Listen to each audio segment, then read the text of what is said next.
السلام علیکم ورحمۃ اللہ ویورز، امید ہے خیر و عافیت سے ہوں گے۔ آج ہمارے ادارے میں ہماری بلائنڈ کمیونٹی کے ایک بڑی اہم شخصیت پاکستان ایسوسی ایشن ڈسٹرکٹ لاہور کے جنرل سیکرٹری جناب عمران بشیر صاحب تشریف لائے ہیں۔ ہم ان کو خوش آمدید کہتے ہیں۔ السلام علیکم سر۔ جی وعلیکم السلام۔ عمران بھائی، آپ ہمارے ادارے میں آئے، سب سے پہلے تو آپ بتائیں کہ آپ نے جو کوالیفیکیشن حاصل کی اس دوران آپ کو کیا مشکلات پیش آئیں اور آپ اس وقت کس لیول پہ ہیں؟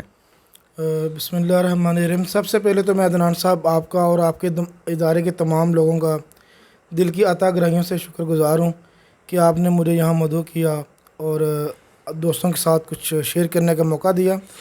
تو جہاں تک آپ نے سوال پوچھا کہ دوران اسٹڈی مجھے کون سے آبسٹیکلز کا سامنا کرنا پڑا، تو اس میں تو آپ کو پتہ ہے کہ بلائنڈ کی زندگی میں مشکلات کا ہونا یہ تو لازم ہے۔ تو ان دا بگننگ جب میں بلائنڈ ہوا اس کے بعد میرے لیے زندگی گزارنا بڑا ٹف تھا، تو میں نے government institute for the blind sunrise میں ایڈمیشن لیا، میرے ماں باپ نے وہاں لے کے دیا۔ دین پھر میں نے پرائمری وہاں سے پاس کی، مڈل میں نے شیراں والا گیٹ سے پاس کیا۔ اس کے بعد میرے لیے یہ چیلنج تھا کہ میں کیسے آگے اپنی ہائر ایجوکیشن کی طرف جاؤں، تو پھر میں نے میٹرک جنرل ایجوکیشن میں اپنے ایریا سے کیا۔ دین میں نے 6 سال ایف سی کالج میں گزارے، ایف اے گریجویشن اور ایم اے انگلش ریگولر میں نے پاس کیا، اور اللہ کا شکر ہے کہ اس میں مجھے بہت زیادہ سیکھنے کو ملا۔ تو ان تمام اسٹڈی کے دوران جو پروفیسر خواجہ غلام محمد مرحوم، اللہ تعالیٰ ان کو جنت میں اعلیٰ مقام دے، انہوں نے میری بہت زیادہ ہیلپ کی، اسپیشلی طور پہ مجھے بریل بکس ارینج کرنے میں، ریکارڈڈ بکس ارینج کروانے میں۔ تو میں آج جو کچھ بھی ہوں، میرے خیال میں اس میری لائف میں ان کا بہت زیادہ اہم کردار ہے۔ تو مجھے خوشی ہے کہ آپ نے بھی یہ فرائض نبھانا شروع کر دیے ہیں گجرانوالہ میں۔ یہ بہت اہم ضرورت تھی آج کے دور کی کہ گجرانوالے کے لوگوں کو کوئی اچھا اسکول نہیں تھا، ان کے پاس اچھا کالج نہیں تھا، کوئی اچھی پلیس نہیں تھی۔ تو آپ نے یہ انیشیٹو لے کر پورے گجرانوالے کو تعلیم کے میدان میں متعارف کروایا، اور یہ بہت بڑی کاوش کی۔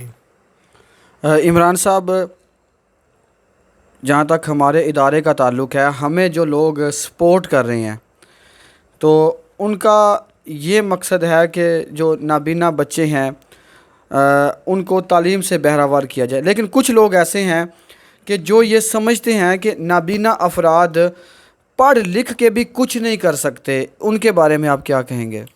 دیکھیں، معاشرے میں کنٹراڈکشن ہونا یہ تو جنرل بات ہے، تو کنٹراڈکشن تو ہر جگہ ہی پائی جاتی ہیں۔ جو لوگ کہتے ہیں کہ جی یہ لوگ پڑھ لکھ کے بھی کچھ نہیں کر سکتے، میں یہ سمجھوں گا کہ میں ان کی کریکشن کرنا چاہوں گا کہ ایسا ان کا سوچنا غلط ہے۔ پڑھائی جاب کے لیے نہیں ہوتی اور نوکری کے لیے نہیں ہوتی، یہ تو بندے کی ذہنی وسعت کو بڑھاتی ہے، بندے کو شعور دیتی ہے، بندے کو زندگی گزارنے کا ڈھنگ سکھاتی ہے۔ تو جب بندے کو ڈھنگ آتا ہے زندگی گزارنے کا، تو پھر سورس آف انکم پیدا کرنا تو یہ آسان کام ہے۔ تو میرا یہ نظریہ ہے کہ معذور کوئی بھی ہے بلائنڈ سے ہٹ کر بھی، تعلیم اسے ہر حال میں حاصل کرنی چاہیے، اور تعلیم زندگی میں کبھی بھی اس کے کام آ جائے گی۔ یہ ایک وائٹ بلینک چیک ہے، آپ اسے زندگی کے کسی موڑ پر بھی کیش کروا سکتے ہیں۔ عمران بھائی، کچھ لوگ ہمارے اوپر جو خرچ کرتے ہیں، ہر بندہ یہ چاہتا ہے کہ اس کی جو اس کا پیسہ ہے وہ صحیح جگہ پہ لگے۔ آپ اس کو کیا ان کے لیے پیغام دینا چاہیں گے کہ یہاں پہ انویسٹ کرنے کا دنیا میں اور آخرت میں کیا فائدہ ہو سکتا ہے؟ لیکن اسلام میں یہ بات واضح ہے کہ جو شخص اللہ کے راستے میں 1 روپیہ خرچ کرتا ہے، اللہ اسے 10 دنیا اور 70 آخرت عطا کریں گے۔ تو میرا یہ ان لوگوں کے لیے پیغام ہے کہ جو چاہتے ہیں کہ زندگی میں اپنی زندگی کو آسان بنانا اور زندگی کو جنت کے طور پر انجوائے کرنا، تو وہ ایسے لوگوں پر خرچ کریں جو لوگ بے بس ہوں، بے سہارا ہوں، اور جن کے پاس سورسز کی کمی ہو۔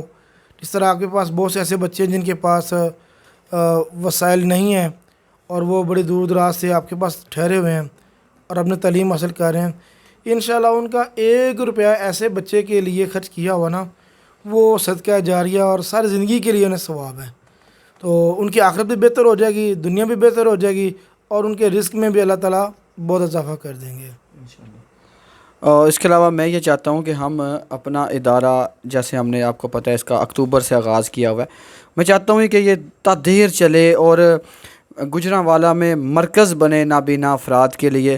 تو اس کے لیے ہمیں آپ کیا کہنا چاہیں گے کہ کیا ہمیں کرنا چاہیے کہ اس میں بہتر سے بہترین کام ہو؟ سب سے پہلے تو میری سجیشنز آپ کے لیے یہ ہے کہ وی آر نتھنگ وداؤٹ اسلام، ہم اسلام کے بنا کچھ بھی نہیں ہیں۔ سب سے پہلی جو ضرورت ہے، شعور لینے کی ضرورت ہے، وہ ہے قرآن پاک کی تعلیم۔ آپ کے پاس جو بھی بچیاں بچے یہاں مقیم ہیں، آپ انہیں ترجمے کے ساتھ قرآن پاک پڑھائیں، اور بعد ازاں انہیں تفسیر قرآن پاک بھی پڑھائیں۔ جب یہ چیزیں بچے سنیں گے پڑھیں گے تو انشاءاللہ ان کا شعور بہت زیادہ، ان کے شعور میں اضافہ ہوگا، اور وہ دنیا کو بھی سمجھ جائیں گے اور آخرت کو بھی سمجھ جائیں گے۔ نمبر 2، آپ اپنی جو اسکول کی اسٹریٹجی ہے وہ آج کے دور کی نیڈز کے مطابق بنائیں۔ فار ایگزامپل آج کے دور میں کمپیوٹر کی تعلیم بڑی کمپلسری ہے، موبائل کی تعلیم آج کل بہت عام ہو رہی ہے، آن لائن پڑھائیں، آپ بچوں کو آن لائن ٹریننگ کروائیں، کمپیوٹر کی اسکل میں ان کو زیادہ مطلب فائدہ پہنچائیں۔ تو میرا یہ آپ کو کہنا ہے کہ انگلش لینگویج ہے، اس کے علاوہ آئلٹس ہے، ٹیفل ہے، اور چائنیز لینگویج ہے، عربک لینگویج ہے۔ یہ 3-4 لینگویجز بھی آ جائیں نا تو ایز اے ٹرانسلیٹر بھی بلائنڈ بڑے کام اپنے کر سکتا ہے، اور بہت سی آن لائن جاب حاصل کر سکتا ہے۔ تو میرا خیال یہ ہے کہ آپ کو کرنٹ جو نیڈز ہیں ان کے مطابق بچوں کو اپڈیٹ کرنا چاہیے۔ یہ جو پرانے زمانے کی کرسیاں بنانا، یہ کرنا وہ کرنا، اب یہ زمانے ختم ہو چکے ہیں۔ جو آج کے لیٹسٹ ٹیکنیکل کورسز ہیں آپ کو وہ انٹروڈیوس کروانا چاہیے، اور ابھی آپ کے پاس سورسز نہیں ہیں، انشاءاللہ میں اپنے ویور سے یہ ریکویسٹ کروں گا کہ آپ کے آبجیکٹیو کو دیکھ کر آپ کے ساتھ وہ دل کھول کر فائنانشلی ہیلپ کریں۔